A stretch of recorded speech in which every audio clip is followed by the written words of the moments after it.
ओम नमस्ते जी। पहले आप ये वीडियो देखें। आर्य समाज पाखंडियों का बहुत बड़ा नेटवर्क है। इन सब पाखंडियों से रावण कहीं अच्छा था, जिसने वैदिक मार्ग को माना और वेद के मंत्रों में बताए हुए नियमों का पालन किया। तो भाई ये वीडियो देख के तो ही कहावत याद आती है कि उल्टा चोर कोतवाल को डांटे।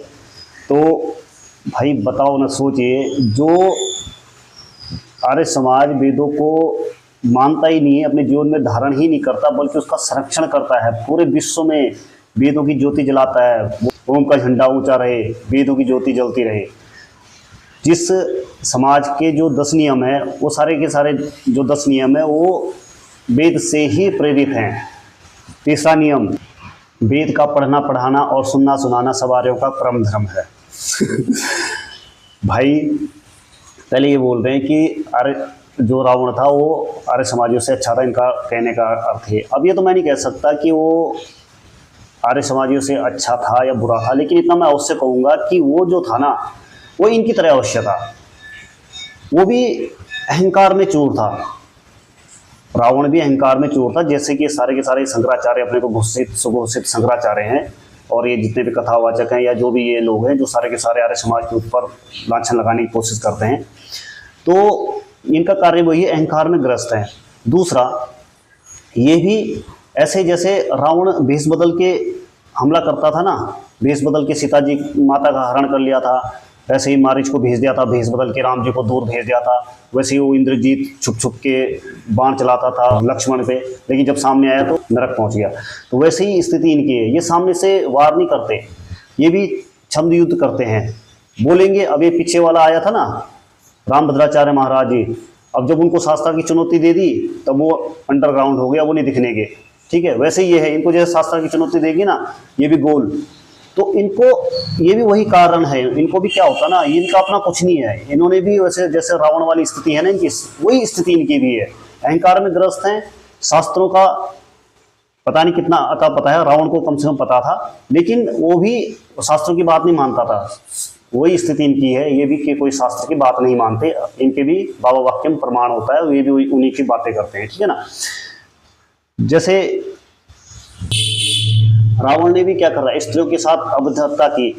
ठीक है ना, तो वैसे ये भी करते हैं, ये भी स्त्रियों को बोलते हैं कि इनको जनेऊ धारण करने का अधिकार नहीं, इनको वेद पढ़ने का अधिकार नहीं, इनको गायत्री मंत्र का अधिकार नहीं, वो भी यही बोलते हैं। ठीक है ना, तो ये स्थिति इनकी भी है। तो रावण के साथ इनके सब गुण मिलते हैं। वो भी यज्ञों का खंडन करते थे, वहां पे भी पशु को डाल देते, उनकी हड्डियां डाल देते थे, रावण के जो राक्षस होते थे, रावण की सेना, तो इनके भी वही है। ये भी उन्हीं यज्ञों में पशु बलि निकाल देते हैं, उन्हीं यज्ञों में बोल देते हैं कि गाय को काट के डाल दो, घोड़े को डाल दो। ठीक है ना, ये इन्हीं के कार्य हैं। ठीक है ना, तो इनके कार्य और रावण के कार्य लगभग सब एक से हैं। रावण का भाई भी छोड़ के चला गया था, ठीक है ना, उसने भी उसको वापस नहीं बुलाया। इनके भाई अर्थात हमारे समाज के भाई, दलित भाई हो गए, कोई ईसाई बन रहा, कोई मुस्लिम बन रहा, तो इनकी बस की बात नहीं है। इन्होंने समय जब बोला है कि हमें इनकी आवश्यकता नहीं, इनको भगाओ, ये पाँव की जूती की तरह है, इनको दूर रखो, ये इनकी स्थिति है। ठीक है, अब इसके विपरीत आर्य समाज की बातें सुनो।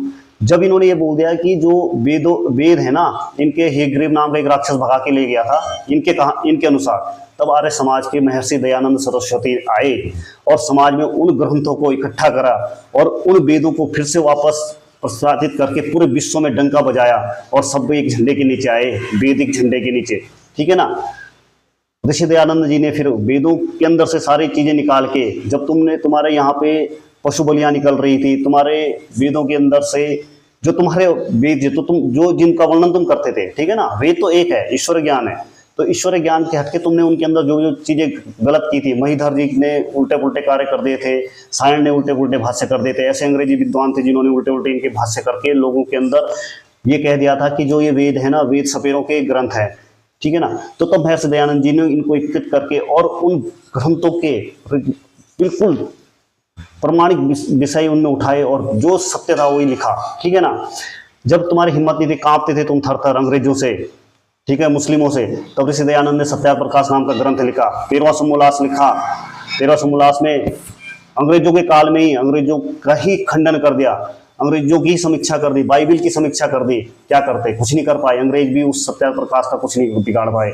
मुस्लिमों का 14वां समोल्लास लिख के उनकी धज्जियां उड़ा दी। अब हुआ ये ना, ये 14 समोल्लास और 13 समोल्लास लिखने के बाद ऐसे टूटने लग गए, लोग वापस आने लग गए। जो इन्होंने भगा देते अपने सारे भाई बंधु, वो सारे शुद्ध आंदोलन के तौर पे वापस आने लग गए, फिर से ये वैदिक धर्मी बनने लग गए, ठीक है ना। अब हो क्या रहा अभी के समय में कि जो मुस्लिमों को आता है अलतकिया करना, वो सामने से वार नहीं करते। वो कभी भी देखा होगा तुमने, कितने हमारे आर्य समाजी मारे गए है ना, कितनों ने बलिदान दे दिया अलतकिया के कारण, क्योंकि वो सामने से वार नहीं करते, पीठ पीछे वार करते हैं, ठीक है। अब हो यह रहा है कि वो सामने से वार नहीं कर सकते, और आर्य समाज इतना मतलब शास्त्रों को शास्त्रार्थ करने में तो ऐसा है कि बस उनके सामने कोई टिक नहीं सकता। तो अब ये सामने तो वार नहीं कर सकते, इन क्या कर रही है, जो मठों के मठाधीश इनको लालच दे रहे हैं, पैसा दे रहे हैं, दबा के खूब सारा पैसा धन इनका इकट्ठा कर रहे हैं। अब क्योंकि इनके साथ जो ये शंकराचार्य, इनके अंधभक्त भी बहुत सारे जुड़े हुए होते हैं, लाखों करोड़ों इनके फॉलोअर हैं, तो ये बस झूठ बोल देते हैं कि अरे समाज ऐसा करता है ऐसा करता है। अब लोगों के अंदर घृणा पैदा करने की कोशिश करते हैं। अब इससे क्या होता है कि इससे जो ये लव जिहाद का कार्य आर्य समाज ने इनका रोक दिया है, जो ग्रंथों में छेड़खानी का कार्य था ये सब आर्य समाज ने रोक दिया है, तो ये सारी चीजें अब हो नहीं पा रही हैं। तो कैसे इनको फिर से लाया जाए, कैसे फिर से अलतकिया को बढ़ाया जाए, फिर से कैसे लोगों को ये लव जिहाद में फंसाया जाए, तो उसके लिए ये इनका प्रयोग कर रहे हैं, इनको धन नहीं दे रहे हैं। अब जब धन देंगे तो लोगों के अंदर आर्य समाज की विचारधारा के प्रति नफरत फैलेगी, जब नफरत फैलेगी तो आर्य समाज से लोग दूर हटेंगे, तो उनका अलतकिया सक्सेस हो जाएगा। और ये जो पुंगे बैठे पड़े, ये जिनको तुम जगत गुरु और न जाने क्या क्या बोल रहे हो, ये इनको, जबकि इनको पता है कि यार इनको फिर दूसरा जन्म मिलना है, फिर भी झूठ बोल बोल के न जाने क्यों ऐसे झूठे बोल रहे हैं। इनको क्या होगा, स्वयं ये स्वर्ग नरक की बातें करते हैं, तो पता नहीं कौन सा नरक इनको मिलेगा भाई। तो बड़ी दुविधा है इन लोगों के साथ, क्यों ऐसा करना चाह रहे हैं, क्यों इतना बड़ा षड्यंत्र के थोड़े कुछ पैसों के लिए या कुछ अपने अहंकार के लिए ये जन्म मृत्यु के सिद्धांतों से भी परे होते जा रहे हैं। तो भाई इन चीज़ों को सभी आर्यों को समझना चाहिए। भाई इनकी इतनी सी भी, सही बताऊं, इनकी इतनी भी औकात नहीं है कि एक छोटे से मतलब एक जो जिन्होंने शुरुआत ही करी आर्य बनने की, ये किसी आर्य से शास्त्रार्थ कर ले, हिम्मत नहीं है। हाँ, वीडियो में बोल लेंगे, अपनी जो इनकी पब्लिक है जो इनके लिए ताली बजाते हैं, कुछ भी बोल लो, उनको कोई लेना देना नहीं होता धर्म से, तो उनके सामने तो चल जाएंगे, लेकिन आर्य समाज के सामने कभी भी नहीं आएंगे। तो भाई थोड़ा सा वीडियो लंबी अवश्य हो रही है, लेकिन थोड़ा सुन अवश्य लेना बातों को, क्योंकि ये बड़ी गहन बातें हैं, ठीक है ना। देखो शास्त्र के कोई प्रमाण नहीं देते, ठीक है ना। अब ये सत्याप्रकाश जब से आया ना, इसको कोशिश करी इन्होंने कि कैसे करके इसको बंद किया जाए, इस सत्याप्रकाश को, ठीक है ना, तो लेकिन नहीं कर पाए, क्योंकि इसमें सारा का सारा वेद का ही तो सिद्धांत है। इसमें ऋषि दयानंद का अपना कुछ कोई मत नहीं है, जो भी मत है वो ऋषियों का मत है, वेदों का मत है, वही भरा पड़ा है, ठीक है ना। लेकिन ये उसको नहीं मानेंगे। अगर इन्होंने उसको मान लिया तो फिर इनकी संख्या कैसे बढ़ेगी, फिर इनका ये खुद को भगवान कैसे घोषित कर लेंगे, तो ये दिक्कतें हैं, ठीक है ना। जब भाई पूरे दुनिया में सपेरों का वेद, सपेरों के ग्रंथ हैं, इस तरह से बातें होती थी, तब ऋषि दयानंद ने वैज्ञानिक पहलू बना के उसको ऋग्वेदादि भाष्य भूमिका लिखी, और ऋग्वेदादि भाष्य भूमिका पूरे विमानों तक का वर्णन कर दिया। आपको नहीं पता होगा, शिवकर बापू तलवड़े जी का जी, उन्होंने सबसे पहले विमान बनाया था शिव बाबू ने, और उन्होंने ये विमान चलाया था महाराष्ट्र में, ठीक है। वो भी उन्होंने ऋग्वेदादि भाष्य भूमिका पढ़कर ही बनाया था, ठीक है ना। तो उन्होंने वो सारा का सारा वैज्ञानिक पहलू से भरा। जब गाय कट रही थी कत्ल खानों में, तब गौ करुणानिधि लिखी। भाई तुम्हारे किस पौराणिक जगत ने लिख दिया ऐसा सारा, गौ करुणानिधि लिखी, घर घर में गौशाले खुली, गौ की रक्षा होने लगी, ठीक है। जब स्वतंत्रता की बारी आई, क्रांतिकारियों की फौज इकट्ठी कर दी, ठीक है ना।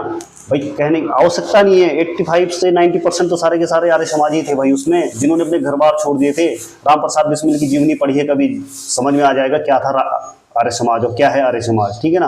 एक नहीं सैकड़ों नाम आपको गिना लूंगा उसमें, तो इतना लंबा हो जाएगा, नाम गिनाते गिनाते थक जाएंगे, है ना। तो आप उस आर्य समाज को बोलो जिन्होंने वेद की पताका पे चलते हैं, जो वेदों के सिद्धांत पे ही चलते हैं, उनको आप बता रहे पाखंडी, और स्वयं जो ये उल्टे उल्टे काम कर रहे, लोगों को भ्रमित कर रहे हो तुम।